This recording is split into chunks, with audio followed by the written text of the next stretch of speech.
Hi there. In this brief presentation I would like to discuss the topic of adolescent screen time usage and the physical, psychological, and social issues that are becoming a greater area of concern with the exponential growth of technology and its role among children and youth. The topic was brought to my attention by my two siblings, Chad, who is 14, and Haley, who is 12, who were here to visit me for their annual trip to see their big brother.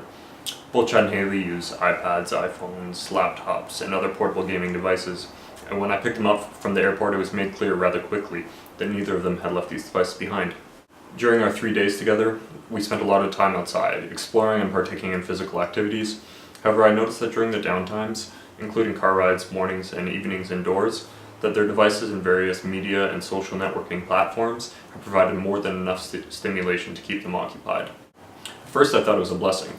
No more reading them stories before bed, as Haley's Facebook on her iPhone kept her laughing, and Chad's iPad, which was stocked full of movies, handled all the pre-sleep entertainment and more.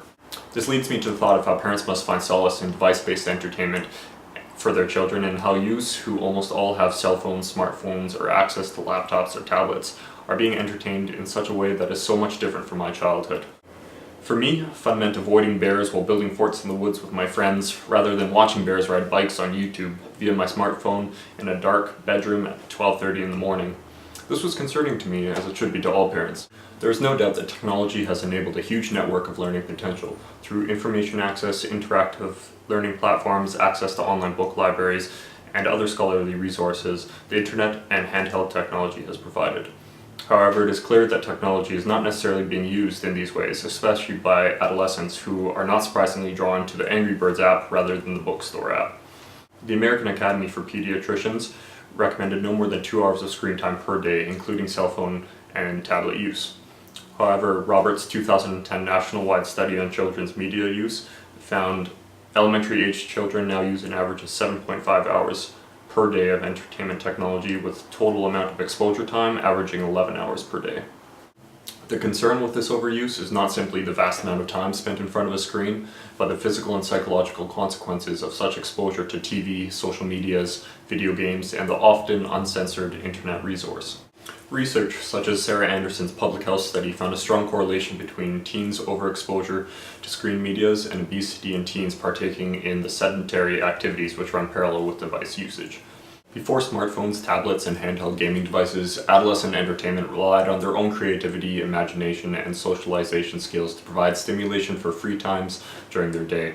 Now, with over 75% of teens carrying smartphones, that stimulation, entertainment, and socialization has been placed in a device that can entertain for hours, exercising only the sensory lobes of the brain and the youth's fingers. The mobility of these portable devices ironically enables inactivity outside of the house, where in past decades teens have been restricted to the couch or computer desk for screen time usage. The inactivity associated with device usage is not only contributing to weight issues among children, but several frightening psychological consequences, including dependency and addiction-related issues, inheritance of violent characteristics, and depression via social media. Huisman's 2007 study found that electronic media violence was just as detrimental to child development and personal violence levels as children who are growing up in violent environments and households. A Harris Interactive poll in the US released in 2007 discovered that 8.5% of youth gamers could be pathologically or clinically addicted to playing video games. Addiction was defined as an obsession with playing electronic gaming devices, and symptoms included sleep deprivation, disruption of daily life, loosening grip on reality, depression, and withdrawal when not playing. With future access to these mediums, addiction issues are only aided by the mobility of their device via the smartphone and tablets which host them. Technology is a crucial component of contemporary culture, and adolescent understanding and knowledge of such creation are vital to their success in an ever-adapting and technologically dynamic society. However, we must delegate and regulate the content and time in which younger generations are exposed to screens. Smartphones, tablets, laptops, and other portable devices being used by younger generations are promoting sedentary activity, disrupting natural development, depleting outdoor physical activity times, and creating dependency and addiction issues in adolescents with insufficient regulation on their screen device use. Parents, caregivers, and governments need to be aware of the issues surrounding screen time overuse by adolescents and promote physical activity, social interaction, and healthy time use, which will hopefully involve leaving the smartphone at home. Thank you for your time.